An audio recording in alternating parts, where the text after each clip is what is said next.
Good day. It is July the 31st, and today we're going to start Ezra 9, doing the first 4 verses, and Proverbs 31.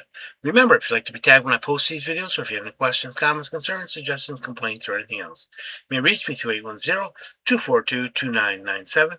That's 810-242-2997. You can call, text, leave a message, whichever you like. And we begin Ezra 9, starting at verse 1. When these things were done, the leaders came to me, saying, The people of Israel and the priests and the Levites have not separated themselves from the people of the lands, with respect to the abominations of the Canaanites, the Hittites, the Perizzites, the Jebusites, the Ammonites, the Moabites, the Egyptians, and the Amorites. 2. For they have taken some of their daughters as wives for themselves and their sons, so that the holy seed is mixed with the people of those lands. Indeed, the hand of the leaders and rulers has been foremost in this trespass. 3. So when I heard this thing, I tore my garment and my robe, and plucked out some of the hair of my head and beard, and sat down astonished. 4. Then everyone who trembled at the words of Elohim of Israel, at the Elohim of Israel, assembled to me, because of the transgression of those who have been carried away captive, and I sat astonished until the evening sacrifice. Okay, it's been about 4 months or so. Ezra's been running around the countryside. 9:1. And when these things were done, the leaders came to me, saying, The people of Israel and the priests and the Levites, that's everyone who's there, have not separated themselves from the peoples of the land. They intermingled, they intermarried.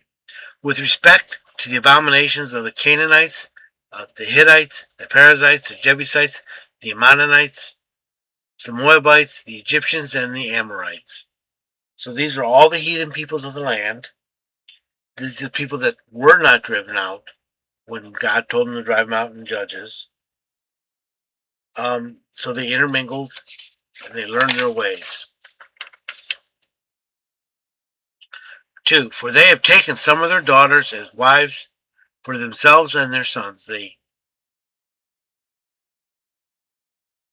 so that the holy seed is mixed with the people of the lands. In other words, they're contaminating themselves. Indeed, the hand of the leaders and the rulers have been foremost from this trespass. The leaders, the people in charge, have been leading it. They have been showing the way of doing wrong. They're confessing to Ezra. 3. So when I heard this thing, I tore my garments and my robe, and plucked some of the hair out of my head and beard, and sat down astonished. So he heard him, he was shocked, with surprise and grief and indignation. He was horrified. That long flowing robe or mantle is the mantle of the high priest. He was astonished and desolate. He was stunned. He just sat there. What have you been doing? 4. Then everyone who trembled at the words of the Elohim of Israel assembled to me, the people who believed in God. Because of the transgression of those who have been carried away captive, and I sat astonished to the evening sacrifice. This is the evening meal, the evening sacrifice, and they're dreading the consequences of their actions. I would too. Proverbs 31. This is called an acrostic poem. Part of it, starting from verse 4 on, that's where each verse begins with the succeeding letter of the Hebrew alphabet. The first 3 verses are not. 1. The words of the king Lemuel, the burden wherewith his mother corrected him. This is affection, ardent affection. This could be King Solomon. We're not sure who that is. 2. What, my son, and what, O son of my womb? Oh, what, O son of my vows? This is lovingly given an ardent affection, like I said before. 3. Give not thy strength unto woman, nor thy ways to that which destroyeth kings. Beware of lust and immorality, because they destroy someone. Excuse me, the acoustic part doesn't come until verse 10, I'm sorry. It is not for kings, O Lemuel, it is not for kings to drink wine, because it clouds their judgment, nor for princes to say, where is strong drink, because it clouds their judgment.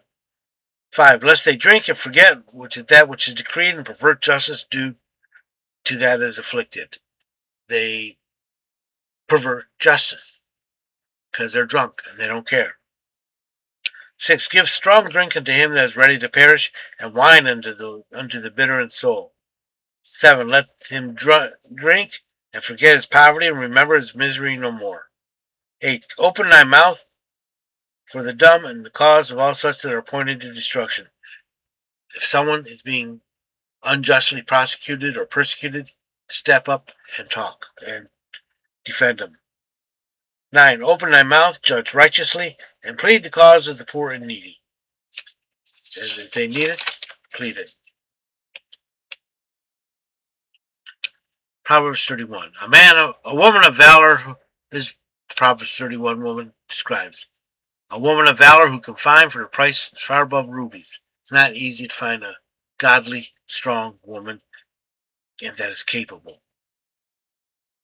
11. The heart of her husband does safely trust her, and he has no lack of gain. He benefits from her thrift and her industry. 12. She does him good and not evil all the days of her life. She does what's best for him. 13. She seeketh wool and flax, and worketh willingly with her hands. She's not lazy. 14. She is like the merchant ship. She bringeth food from afar. She provides. 15. She rises also when it is still night, and giveth food to her household and a portion to her maidens. She rises early, cares for her household, and assigns the tasks. 16. She considereth a field and buyeth it. With the fruit of her hand she planteth a vineyard. She's industrious. 17. She girdeth her loins with strength, and maketh strong her arms.